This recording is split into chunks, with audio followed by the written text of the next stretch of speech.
World cup का पूरी दुनिया में एक जुनून है। पाकिस्तान में भी बड़ा शोर है जी, वर्ल्ड कप फुटबॉल का हो रहा है जी, हर जगह एक एक्साइटमेंट है, कौन जीता कौन आ रहा। मगर कमाल की बात है, पाकिस्तानी लीडरशिप पे मैं हैरान हो रहा था कि उसमें हमारे वज़ीर आज़म शहबाज शरीफ शामिल हैं, हमारे इमरान खान साहब साबिक़ वज़ीर आज़म शामिल हैं, असद उमर जैसे वफाकी साबिक़ वज़ीर सीनियर लोग शामिल हैं।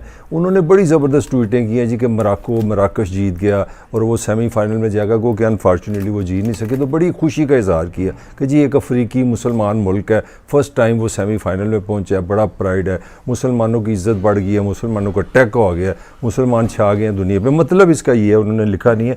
मगर मैं उसके बाद सोच रहा था कि यार कभी ये भी सोचो कि असल कहानी क्या है। क्या आपकी इज्जत जो है या आपका जो वक़ार है, जो आपकी रेपुटेशन है मुसलमानों की, जो दुनिया की तकरीबन 1/6 पॉपुलेशन है, तकरीबन 1.5 से 2 अरब के करीब है, उनके लिए सिर्फ एक फुटबॉल का मैच ही उनको इज्जत दे सकता है। एक मुल्क 57 में से अगर फर्स्ट टाइम अगर वो सेमीफाइनल में पहुंच गया तो इसका मतलब है कि मुसलमान बड़े काबिल इज़्ज़त हो गए हैं, बड़े डिग्निफाइड हो गए हैं। और कमाल की बात है कि एक बंदे ने नहीं इसका बताया, हमारे इस लीडरशिप को ये अंदाज़ा नहीं है कि ये जो कामयाबी मुसलमानों ने हासिल की है, इसके लिए पहला तो सवाल है कि कतर ने कितने पैसे लगाए हैं। कतर ने 220 बिलियन US डॉलर खर्चे हैं तकरीबन सिर्फ एक एक्टिविटी, वो इसका नाम है फुटबॉल का वर्ल्ड कप कराना। और $220 आप समझ लें, बिलियन डॉलर तकरीबन इतने हैं।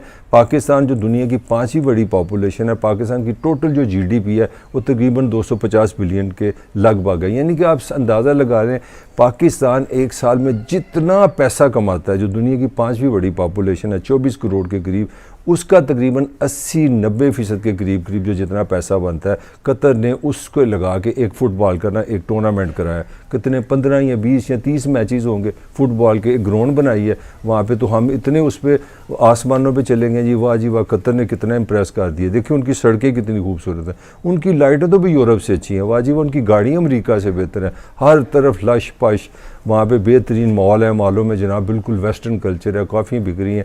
ये सच है कि वहाँ आप शराब नहीं पी सकते, आप वेस्टर्न उस तरह का लिबास नहीं पहन सकते। कतर ने थोड़ा सा ये ज़रूर इस्टेब्लिश किया कि हम मुसलमान हैं, एक रख रखाव रखते हैं वो अपनी जगह। मगर ग्लैमर जो है ना, वो बताया ये जा रहा है कि वो यूरोप और अमेरिका से भी ज़्यादा है।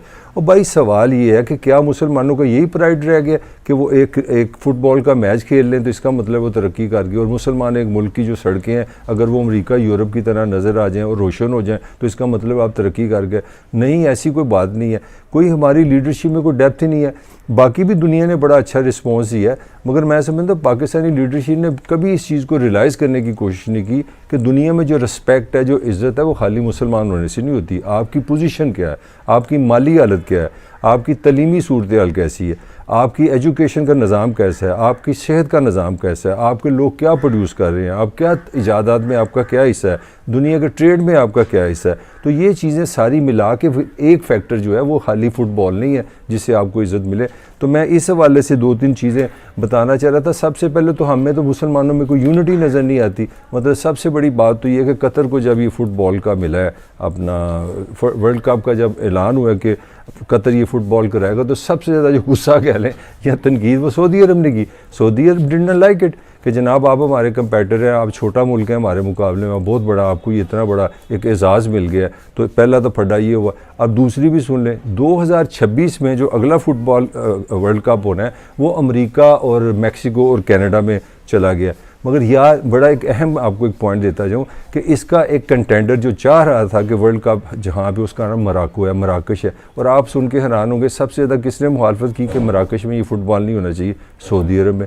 तो एक तो कहीं वननेस नज़र नहीं आ रही। हम फुटबॉल पे भी एक यूनिट नहीं बनते। एक मुसलमान 57 कंट्री है, इनकी कोई पोजीशन नहीं है। और ये फ़र्स्ट टाइम एक ही प्राइड है, चले मान लिया प्राइड है जी कि फ़र्स्ट टाइम कतर में 57 कंट्रीज़ में फ़र्स्ट टाइम हुआ कि एक वर्ल्ड कप हो गया। मगर आपस में भी लड़ते हैं, जब एक को मिल जाती है मेज़बानी तो दूसरे को गुस्सा आता है। तो अब मैं आने लगा हूँ वो दूसरी तरफ, जो मैं कहना चाह रहा था कि मुसलमानों को जो असल प्राइड है वो आपका प्राइड, डेफिनेटली एक गेम जीतना अच्छी बात है। मैं कतन ये नहीं कह रहा कि मराकश की टीम को सराहा ना जाए, उनकी तारीफ़ ना की जाए, वो जितनी की जाए कम है। उनको सलाम भी बनता है, उन्होंने सजदा भी किया, उन्होंने अपने मुसलमान होने पे फ़ख्र भी किया और मुझे भी फ़ख्र है। मगर असल सवाल है, असल फ़ख्र तो मेरा तब है कि जब हम गुर्बत जैसी बीमारी से आज़ाद करेंगे। तो मैं थोड़ी सी आपको शेयर करता हूँ आपके साथ गुर्बत के हवाले हवाले से मुसलमान दुनिया कहाँ खड़ी है, जहाँ कि आज पूरी दुनिया में जब हम देखते हैं तो सबसे अफसोसनाक खबर ये है कि दुनिया की जितनी मुसलमान पॉपुलेशन है उसकी आधी जो तादाद है, तकरीबन ये 1.5 से 2 अरब के दरमियान से आधे मुसलमान दुनिया भर में जो है वो गरीब गिने जाते हैं, यानी कि वो गुर्बत की लाइन से नीचे हैं। उनकी जब आप गुर्बत से आते हैं तो इसका मतलब है आपकी सेहत भी कम है, आपकी तालीम भी कम है, आपकी इंटेलिजेंस भी कम है, आप क्रिएटिव भी नहीं है, आप ट्रैवल भी नहीं करते, आप वर्ल्ड इकॉनमी का भी हिस्सा नहीं है, आपके वो टेक ही नहीं है, आपके वो मज़े नहीं है। यानी कि ये जो मैं डाटा आपसे शेयर करना चाह रहा हूँ कि हर 5 मुसलमानों में से एक मुसलमान इंतहाई गरीब है, गुर्बत से भी अगली सतह पे वो चला जाता है। ये हमने कभी नहीं सोचा। और सबसे दुख की बात यह है, जिसमें मैं कतर को भी ब्लेम करूँगा, सऊदी अरब को भी ब्लेम करूँगा, कि 70% जो वसाइल हैं दुनिया के, जो जिसमें तेल इतनी कीमती चीज़ है, वो मुसलमानों के हाथ में है। और आप देख लें उसमें से जो तकरीबन 35 करोड़ जो मुसलमान हैं वो $1.25 यानी कि तकरीबन $1 से कम उनकी इनकम है। 35 करोड़ मुसलमान की गुर्बत का आप यूँ अंदाज़ा लगा लें, जिनके पास दुनिया का 70% एनर्जी है, जो मज़हब है, जो एक आप कौम कह लें, क्योंकि मुसलमानों का तो कॉन्सेप्ट मिल्लत का है। तो ये मिल्लत के पास अगर 70% दुनिया की एनर्जी है, मगर 35 करोड़ मुसलमान जो हैं $1.25 डे से कम कमाते हैं, तो आप उनकी गुर्बत का अंदाज़ा लगा सकते हैं कि ये गुर्बत के वाले से हम कहाँ खड़े हैं। इसी तरह अगर आगे चलें तो गरीब तरीन ममालिक में भी मुसलमानों का बड़ा नाम है, उसमें छड़ है। ये ख़ास तौर पे अफ्रीकी जो मुसलमान ममालिक हैं वो गरीब तरीन है, मोज़म्बिक है, माली है, सूडान है, निजर है, और इसके अलावा साउथ एशिया में भी हम भी कम नहीं है, पाकिस्तान है, बांग्लादेश है। इंडिया में तकरीबन दुनिया के 11% मुसलमान हैं और इनका भी शुमार दुनिया के गरीब तरीन लोगों में होता है। पाकिस्तान में तकरीबन 2/3 जो अक्सरियत है पाकिस्तानी 7 से 8 करोड़ जो लोग हैं वो गुर्बत की लकीर से भी नीचे हैं, और जो 3/2 यानी कि कोई तकरीबन 14-15 करोड़ के जो करीब पाकिस्तानी हैं वो $1 से कम रोज़ कमाते हैं। यानी कि पाकिस्तान के 70% के करीब लोग गरीब हैं और 35% गुर्बत से भी नीचे हैं। ये मैं पाकिस्तान दूसरा बड़ा मुल्क है इस्लामी दुनिया का जिसकी मैं आपको बात बता रहा हूँ। तो गुर्बत आपके सामने है। अब आगे चलते हैं। एक और यूनाइटेड नेशन का ये जो डेवलपमेंट फंड है उसके वाले से मैं 2017 का एक डाटा पढ़ रहा था कि लो इनकम में और फूड डेफिशिएंसी यानी कि खुराक की कमी और इनकम की कमी में 50% जो मुसलमान है पूरी दुनिया की जो आबादी वो उसका शिकार है। अब यहाँ इससे आप अंदाज़ा लगा सकते हैं कि हम कहाँ खड़े हैं। अब तालीम पे आते हैं। तालीम को आज की दुनिया में समझा जा रहा है कि वो क्रिएटिविटी है। तालीम आपको इजादात की सलाहियत देता है। तालीम जिनके पास है, जिनके पास साइंस है, जिनके पास टेक्नोलॉजी है, जिनके पास आईटी है, वो दुनिया को रूल कर रहे हैं। अब वो ज़माना चला गया कि एटम बम किसके पास है और घोड़े कौन ज़्यादा चलाता है, तलवारें कौन चलाता है। तो तालीम में मैं देख के हैरान हो रहा था कि मुसलमान जो हैं तकरीबन 68% जो है ना मुसलमान जो मेजॉरिटी है वो उन्होंने हाई स्कूलिंग की है या वो स्कूल गए हैं, ये पढ़े लिखे आप कह सकते हैं, जबकि ईसाई 86% से ज़्यादा हैं और तकरीबन 90% से ज़्यादा यहूदी हैं। तो मुसलमान इसमें भी सबसे पीछे हैं तालीम के वाले से। और तालीमी बजट के वाले से मैं जो यूनाइटेड नेशन ने स्टैंडर्ड दिया है वो ये है कि आप 6% तालीम का जो आपके पास जीडीपी है, जो किसी भी मुल्क की इनकम है, 6% तालीम पे लगाएं। तो उसमें मैं देख रहा था मुसलमान सबसे पीछे हैं। अफ़गानिस्तान 3% लगाता है, 2% के करीब बहरीन लगाता है, बांग्लादेश 1.3% अपना जीडीपी का लगाता है, पाकिस्तान जिंदाबाद 2.5% लगाता है। बातें बड़ी हर हुक्मरान करता है तालीम फैला देंगे, नहीं पा देंगे, नहीं ये पाएंगे कि 2.5% तालीम पे लगाते हैं। और वो भी इंतहाई करप्ट सिस्टम है।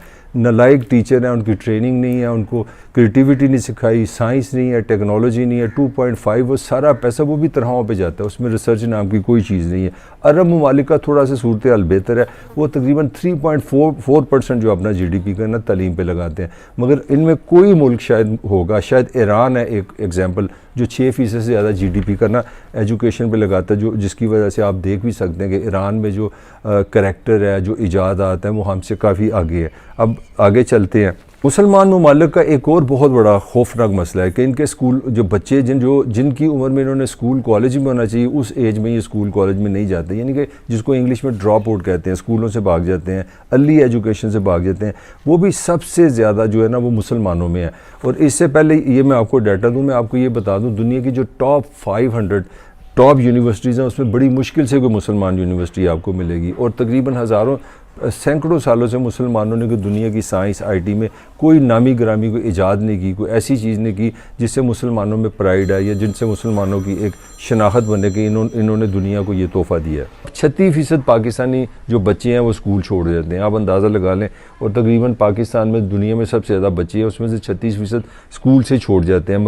मराकश में जिसने ये अपना बड़ी प्राइड लिया कि जी हम अपना सेमीफाइनल खेलें, और वहाँ पे 26% बच्चे जो हैं वो स्कूल छोड़ जाते हैं। ईरान में 16% है, तुर्की में 8% है, इसी तरह यूरोप में अरब ममालिक में 3 से 5% बच्चे वहीं से वहीं छोड़ जाते हैं।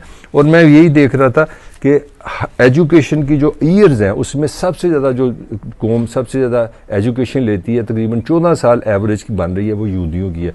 नंबर 1 वो अपने आप को तालीम देते हैं, एजुकेशन देते हैं, और इसी तालीम के ज़ोर पे वो इकॉनमी पे भी रूल करते हैं, वो वर्ल्ड पॉलिटिक्स पे भी रूल करते हैं, वो इंटरनेशनल रिलेशन में भी रूल करते हैं, और इजादात पे भी रूल करते हैं। जब आपके पास अक्ल होगी, तालीम होगी, तो कहते हैं ना नॉलेज इज़ अ पावर, तो उस पावर से उन्होंने पूरी दुनिया को कंट्रोल भी किया हुआ है। तो यहाँ से आप तालीम का अंदाज़ा लगा सकते हैं।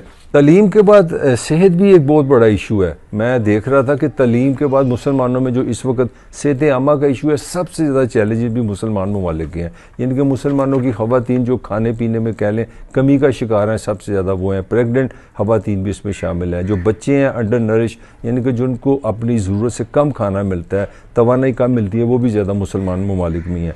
तो इसके अलावा जो अगर आप देखें तो हमारी क्या सूरत हाल है, मैं देख के हैरान रह गया था कि अमेरिका जैसा जो मुल्क है, जिसको कहते हैं कैपिटलिस्ट है, वो लोगों की फलाह बहबूद पे यकीन नहीं रखता। तकरीबन $11,000 हर एक बंदे की हेल्थ पे खर्चता है एक साल में। यमन $73 खर्चता है, आप अंदाज़ा लगा लें। तुर्की $400 खर्चता है। अरब ममालिक का जो एवरेज है वो $382 है, एनुअल खर्चा है। इसी तरह जबकि दुनिया में जो एवरेज है वो तकरीबन $1200 की है, यूरोप की $4000 की है, और पाकिस्तान जिंदाबाद, पाकिस्तान में तकरीबन $61 एक बंदे पे लगते हैं। इसमें बांग्लादेश भी शामिल है, इंडिया भी शामिल है। और आप देख लें कहाँ दुनिया $11,000 अपने बंदों पे महीने साल में लगाती है, यूरोप में $4000 लगाते हैं। पाकिस्तान जो दुनिया का दूसरा बड़ा इस्लामी मुल्क है, हम वहाँ पे क्या करते हैं, तकरीबन $61 पर पर्सन हमने रखे हुए हैं। तो यूरोप की जो GDP है उसको भी मैं एनालिसिस कर रहा था कि यूरोप में तकरीबन 11% जो GDP है वो सेहत पे लगाते हैं अपने लोगों की, अपना अच्छी सेहत के लिए। अमेरिका बहुत पैसे लगाता है, 17% ऑफ GDP। जापान भी जो है तकरीबन 7% अपनी GDP लोगों की सेहत पे लगाता है। और इनके पास ह्यूज बजट है, बहुत पैसा है। उसमें से जब आप 7%, 14%, 15% निकालते हैं तो सेहत तो अच्छी होनी है। और इसके ममालिक में मैंने जितनी भी कोशिश की है, कोई मुल्क नज़र नहीं आया जो 6% भी GDP का तालीम और सेहत पे लगा दे। तो बात करने का सारा मकसद ये था कि ये ग्लैमर तो बड़ा अच्छा लगा जी कि कतर ने बड़ा ज़बरदस्त काम किया, तो वो ये $220 बिलियन काश के मुसलमानों पे भी यार लगा दें, आप उनकी सेहत पे लगा दें, उनकी तालीम पे लगा दें, उनकी डेवलपमेंट पे लगा दें, तो आपको इससे 500 ऐसी टीमें मिल जाएंगी जो वर्ल्ड कप खेल लेंगी। आपकी दुनिया में इज़्ज़त भी बन जाएगी, आपका नाम भी होगा। तो अगर हम इसी चक्कर में रहेंगे, जिस तरह हमारे मैं जहाँ से बात शुरू की थी कि कमाल का हमारा वज़ीर आज़म है, कमाल का हमारा साबिक़ वज़ीर आज़म है, एक मैच जीता मोरक्को ने तो फ़ौरन जनाब ट्वीट कर दिया जिंदाबाद जी, बड़ी मुसलमानों की इज़्ज़त बढ़ गई है, वो अपना अफ्रीका का पहला मुल्क है, मुसलमानों का पहला मुल्क है, ये हो गया वो हो गया। अभी बातें सारी दुरुस्त हैं, मगर इसके साथ छोटा सा एक एनालिसिस भी करो, ये भी देखो कि हम दुनिया में क्यों पीछे रह गए हैं। और पीछे रहने की मेरे नज़दीक में एक ही वजह है, हमने मुसलमानों की तरक्की के लिए, उनकी तालीम के लिए, उनकी सेहत के लिए हमने पैसे नहीं लगाए, और हमने इसीलिए दुनिया से पीछे रह गए।